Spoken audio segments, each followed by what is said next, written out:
कहीं रुक गए। वहां जैनों का गांव नहीं था, एक कोई हिंदू संत की कुटिया थी। आचार्य श्री ने भी थोड़ा विश्राम किया और कुछ श्रावक उनके साथ चल रहे थे। कुटिया में कुछ विश्राम करने के बाद आचार्य श्री ने फिर पैदल दिया कि आचार्य शांति सागर जी महाराज, इस पंचम काल में अगर दिगंबर मुनि धर्म किसी ने बताया और दिगंबर मुनि कैसे होते हैं तो हमारे आचार्य शांति सागर जी महाराज ने बताया। ध्यान रखना, पंथ कितने भी हो सकते हैं, जैन धर्म के कितने विभाग हो सकते हैं, लेकिन सबको स्वीकार करना पड़ेगा कि दिगंबर मुनि कैसे होते हैं और दिगंबर मुनि क्या होते हैं पंचम काल में, वो आचार्य शांति सागर ने ही बताया था। ध्यान रखना, ऐसे शांति सागर जी महाराज की ये घटना है। जब उस कुटिया से बाहर निकले और विहार करने के लिए निकल पड़े श्रावकों के साथ, तो जो हिंदू संत थे वो भी उनके पीछे पीछे चलने लगे विहार में। और चलते चलते उन्होंने एक सवाल किया आचार्य शांति सागर महाराज से, महाराज मेरी कुटिया कैसी थी, मेरी कुटिया कैसी थी, 2-3 बार बोला, लेकिन आचार्य श्री ने और शब्दों को लेकर उस प्रश्न का उत्तर नहीं दिया, कुछ और ही बातें उस संत से कर ली। फिर भी उस संत को रहा नहीं गया, फिर पूछा, महाराज मेरी कुटिया कैसी थी। फिर आचार्य शांति सागर महाराज ने उस सनातन धर्म के हिंदू संत को कहा, किस कुटिया के चक्कर में पड़े हो संत बनने के बाद? संत बनने के बाद किसी की कोई कुटिया नहीं होती है। एक श्रावक का भी घर नहीं होता है, वो भी कुछ समय के लिए उस घर में किराएदार के रूप में होता है। ध्यान रखना, उसका घर नहीं होता है। ये जमीन कल किसी और की थी, आज किसी और की है।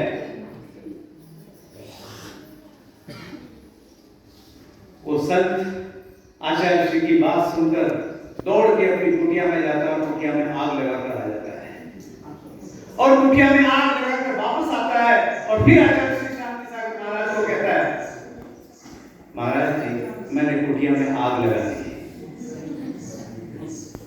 आचार्य शांति सागर महाराज ने कहा, तूने उस कुटिया को तो आग लगा दी, लेकिन तेरे मन और तेरी आत्मा में जो कुटिया है उसको आग कैसे लगाएगा, उसको आग लगाने की कोशिश करो। इस 10 धर्म के माध्यम से ये क्या है, एक पर्व है और शाश्वत पर्व है। ये शाश्वत तीर्थ संबे शिखर और अयोध्या जी, मेरा सौभाग्य है इस वर्ष कई बार अयोध्या जाने का मुझे सौभाग्य मिला और नियम लिया अयोध्या के लिए।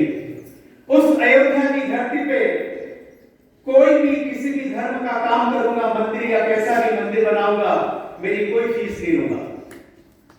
अयोध्या ऐसी पवित्र जन्मभूमि जहां से आने वाले 24 तीर्थंकरों का जन्म होगा, जिस भूमि से, ऐसी भूमि पे मैंने नियम लेके निकला था, यहां कोई मेरी कंसल्टिंग फीस नहीं लूंगा मंदिर के लिए, भले वो हिंदू धर्म का मंदिर हो या जैन धर्म का मंदिर हो।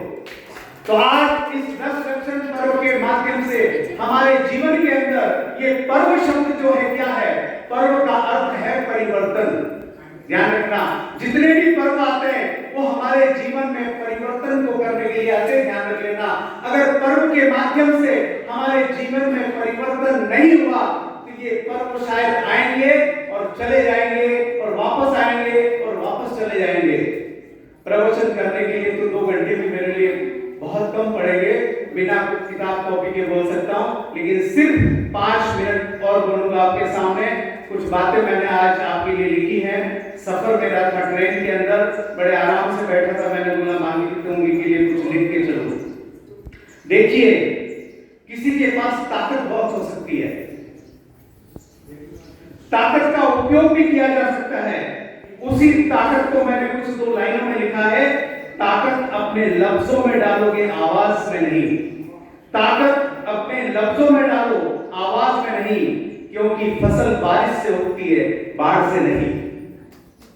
फसल बारिश गिरने से उगती है, बाढ़ से कभी फसल नहीं रुकती है। ध्यान रखना, वो कागज की दौलत क्या, वो कागज की दौलत ही क्या जो पानी में गल जाए और आग से जल जाए, दौलत तो दुआओं की होती है, न पानी से गलती है, न आग से गलती है। आनंद लूट लो बंदो, इस मांगी तोंगी की बंदगी करके, न जाने कब छूट जाए साथ जिंदगी का, न छूट जाए ये साथ जिंदगी का। इंसान अपना वो चेहरा तो खूब सजाता है, इंसान अपना वो चेहरा तो खूब सजाता है जिस पर लोगों की नजर होती है, मगर आत्मा को सजाने की कोशिश नहीं करता जिसको परमात्मा की नजर होती है, जिस पर परमात्मा की नजर होती है। ध्यान रखना, हम जीवन में कितने दशलक्षण पर्व मना ले, कुछ नहीं होगा।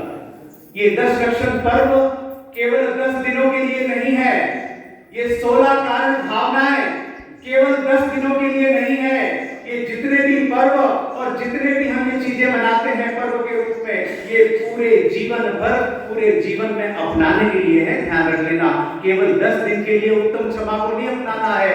10 लक्षण पर्व केवल 10 दिन के लिए नहीं होते हैं। वैसे तो ये 10 लक्षण पर्व साल में 3 बार आते हैं, लेकिन विशेष रूप से ये भादव पक्ष में मनाए जाते हैं। इसका कोई बहुत बड़ा कारण है जो शास्त्रों में लिखा हुआ है, उसको आप पढ़ना।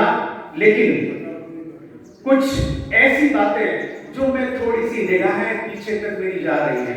सलेश भाई ध्यान देना, अभी की मेरी इस बात पे 80% लोग जहां यहां बैठे हुए हैं, वो 80% लोग 50 साल से ऊपर की उम्र में, 80 नहीं 90% मेरी ख्याल से। एक बात ध्यान रखना, शांति विधान जब हम करवाते हैं, उस शांति विधान के एक वलय में एक शब्द आया है, परिवार सहित। क्यों परिवार सहित? क्या शब्द आया? परिवार सहित। जब भी कहीं तीर्थों पे जाओ तो अपने परिवार के साथ जाना और अपने युवा बच्चों को भी लाने की अगले साल कोशिश करना। केवल ये 80% 50-60 साल की उम्र के लोग जो यहाँ मेरे सामने बैठे हैं, वो जीवन भर धर्म कर रहे हैं और उनके बच्चों ने, शायद मुझे लग रहा है, पापा मम्मी आप तो जाओ मांगी तोंगी 10 लक्षण पर्व मनाने, हम तो यही करेंगे। मैं चाहता हूं पिछले साल अपने साथ अगर घर में 2 युवा हैं तो एक को कम से कम लेके आना साथ में।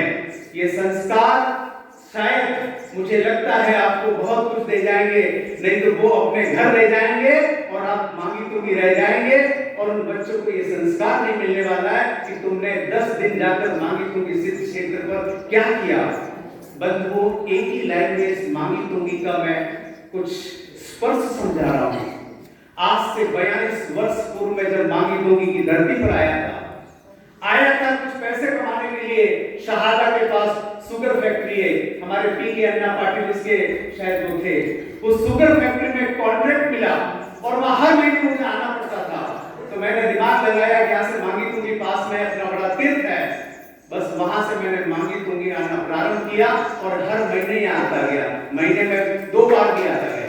और बाद में इस धरती से जो एनर्जी मुझे मिली, इस धरती से जो मुझे यहाँ के जो हमारे स्टाफ और हमारे जीतू भाई बैठे हैं, उनके पिताजी सूरजमल जी, उनके दादाजी गणेश लाल जी, इस मांगी तोंगी की 80 से 90 साल उन्होंने सेवा की। यहाँ के जितने भी लोग थे, हमारे प्रदीप जी बैठे हुए, काफी पुराना परिचय मेरा है प्रदीप जी चोले का, जो सटाना से है।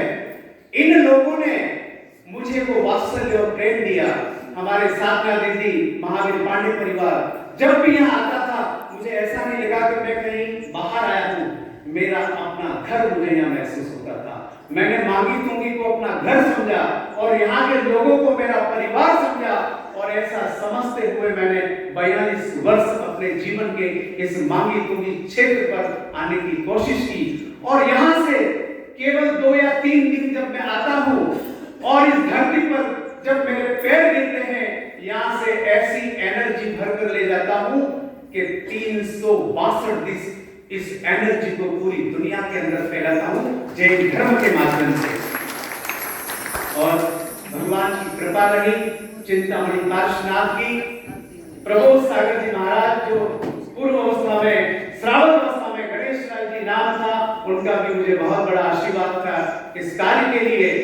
और उन्होंने एक ही बात मुझे कही कि जीवन के अंदर कभी भी झूठ नहीं बोलना। एक ध्यान रखना, झूठ बोलने वाला व्यक्ति शास्त्र के अनुसार त्रियंच गति का बंद करता है, ध्यान रख लेना।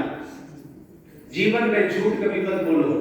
ये 10 लक्षण पर्व जो हमको दिए गए हैं, ये हमारा पुण्य है बहुत बड़ा। और आज इस मांगी तुंगी की धरती पर जितने लोग बैठे हैं, मैं कहूंगा उनका भी बहुत बड़ा पुण्य है। आपके परिवार के कई लोग घर पे बैठे हैं, 10 लक्षण पर्व को मना रहे हैं, पुण्य तो उनका भी है, लेकिन आपका पुण्य सबसे ज्यादा बड़ा पुण्य है। आपने कोई पुण्य पूर्व में किया है, इसलिए आज मांगी तुंगी के ऊपर आप बैठे हो, ध्यान रख लेना। जिसने पुण्य किया है और उनके पुण्य का प्रबल अति पुण्य ज्यादा है, इसलिए इस मांगी तुंगी में आप आए हैं। नहीं तो 10 लक्षण पर्व कहीं पर भी हो सकते हैं, किसी गांव और सिटी में भी बैठ के हो सकते हैं। 10 लक्षण पर्व को मनाना बड़ा आसान है, लेकिन उसको अपने जीवन के अंदर उतारना, अप्लाई करना बड़ा मुश्किल है। उत्तम क्षमा के रूप में हम लोगों से माफी मांग लेते हैं। इंग्लिश में आई एम सॉरी बोल देते हैं, वीआईपी पर्सन को I am very very sorry बोल देते हैं, लेकिन मेरे अनुसार उत्तम क्षमा माफी मांगना नहीं, माफ करना उत्तम क्षमा है, ध्यान रख लेना। आज रात को पेन कागज लेके हिसाब लगाना, जीवन में कितनी बार माफी मांगी और जीवन में कितनी बार इसको माफ किया, ध्यान रख लेना। माफ करना बड़ा मुश्किल है, माफी मांगना बड़ा आसान है, ध्यान रख लेना। जीवन में कई बार हमने माफिया मांग ली, उत्तम क्षमा मिच्छामि दुक्कडम। एक छोटी सी बात वर्तमान की 2 दिन पहले की घटना है, इसी उत्तम क्षमा के ऊपर शैलेश भाई, जिस थाना मुरुड के अंदर मैं रहता हूँ, वहां जे के संघवी नाम का एक व्यक्ति, उसने कीट बनाई, उस कीट का नाम रखा मिच्छामि दुक्कडम कीट। क्या नाम रखा? मिच्छामि दुक्कडम कीट। मैं उनसे मिलने गया, उनके 8-10 लक्षण पर्व चल रहे थे। मैंने साहब ये कीट क्या है? बड़ा सुंदर जवाब उन्होंने दिया। साहब मेरी 65 साल की उम्र है, बहुत बड़ा मेरा कारोबार है पूरे इंडिया के अंदर, पूरी दुनिया के अंदर, और हो सकता है इस 65 साल की उम्र में मेरे से कई गलतियां व्यापारियों के साथ हुई है, अनबन हुई है, उनके गलत शब्द मैंने बोले होंगे और मेरा व्यापार भी शायद उनसे बंद हो गया होगा और मेरी 15-20 साल से उनसे बातें नहीं होगी, लेकिन आज मैंने निर्णय किया है, साल भर पहले उन्होंने निर्णय कर लिया कि मिच्छामि दुक्कडम नाम का एक कीट बनाया, उसमें एक चांदी का सिक्का रखा, एक जिनवाणी रखी और एक धोती दुपट्टा रखा और एक गिन्ने की माला रखी और एक कीट तैयार किया और उन्होंने एक लिस्ट बनाई। उस लिस्ट में 1500 लोगों के नाम लिखे। कितने? 1500 लोगों के नाम। व्यापारी तो हजारों थे, लेकिन 1500 के नाम इसलिए लिखे कि उन 1500 लोगों से उनका रिश्ता टूट चुका था, किसी कारणवश, राग द्वेषवश, बिजनेस में कुछ गलतियों के कारण या जो भी हो, तो उन्होंने निर्णय किया इन 1500 लोगों से जाकर उनके घर पे मिलूंगा, उनके घर पे जाकर भोजन करूंगा और उनको ये मिच्छामि दुक्कडम बोलकर मिच्छामि दुक्कडम कीट दूंगा और माफी मांगूंगा। पता लगा, मैं मिलने गया अभी, 1350 लोगों को वो कीट बांट चुके हैं और मिच्छामि दुक्कडम मांग चुके हैं, उनसे क्षमा माफी मांग चुके हैं। कई लोग ऐसे मिले उनको, जब उनके घर गए, अरे बेशरम आदमी वापस आ गया तू हमारे पास बिजनेस करने के लिए, ऐसा भी लोगों ने उनको बोला, लेकिन उनके मुंह से एक शब्द भी नहीं निकला, क्योंकि वो निर्णय करके गए थे मैं आज सबसे माफी मांगने और माफ करने जा रहा हूं, ध्यान रख लेना। तो ये मिच्छामि दुक्कडम क्या है, इसको समझना विषय बहुत बड़ा है। शैलेश भाई अंतिम 4 लाइनें कहकर मैं अपने शब्दों को विराम दूंगा। पीछे एक भाई बैठे हुए हैं और मुझे उन्होंने कहा आज के जैन आपकी वो 4 लाइनें सुना रहा है, जो मेरी करीब 45 वर्ष पूर्व मैंने कहीं शमशान घाट पे लिखी थी। वो लाइनें कहकर मेरे शब्दों को मैं विराम दूंगा। ये लाइनें मैंने किसी शमशान घाट पे लिखी थी 45 वर्ष पूर्व। शमशान घाट पे मुर्दों को जलाया जाता है, जिंदों को नहीं। शमशान घाट नदी के किनारे था, आज तो सरकार ने गांव के बीच में बना दिए। शमशान घाट में रेत थी, रेत पे एक मुर्दा जल रहा था, एक जल चुका था और एक को जलाने की तैयारी चल रही थी। और मैं शमशान घाट पे कुछ पैदल घूम रहा था, एक हड्डी मेरे पैर के नीचे आई और वहीं पे मैंने 4 लाइनें लिखी थी। निकला था घूमने चारों तरफ शमशान थे, निकला था घूमने चारों तरफ शमशान पे एक हड्डी पैर से टकराई और बोली संभल के चले नादान, हम भी कभी इंसान थे, हम भी कभी इंसान थे। जब घर आया तो मेरी माँ ने मेरा चेहरा देखा, बोला बेटा उदास क्यों हो? तो मैंने बोला मम्मी मेरा पैर किसी हड्डी के ऊपर गिरा और वो हड्डी इंसान की थी। बोले जाओ मंदिर में जाके प्रायश्चित कर दो भगवान के सामने। तो भगवान के सामने प्रायश्चित करने के लिए बैठा तो वहां पे 4 लाइनें लिखी, आप सबके लिए समर्पित कर रहा हूं और शब्दों को विराम दूंगा। भगवान के सामने बैठ के प्रायश्चित के रूप में मैंने इंसान के लिए मैं 4 लाइनें जीते जी इंसान के लिए लिखी है। खून का गारा बना है ईंट जिसमें हड्डियां, खून का गारा बना है ईंट जिसमें हड्डियां, और चंद सांसों पे तुला है ये ख्याले आसमां।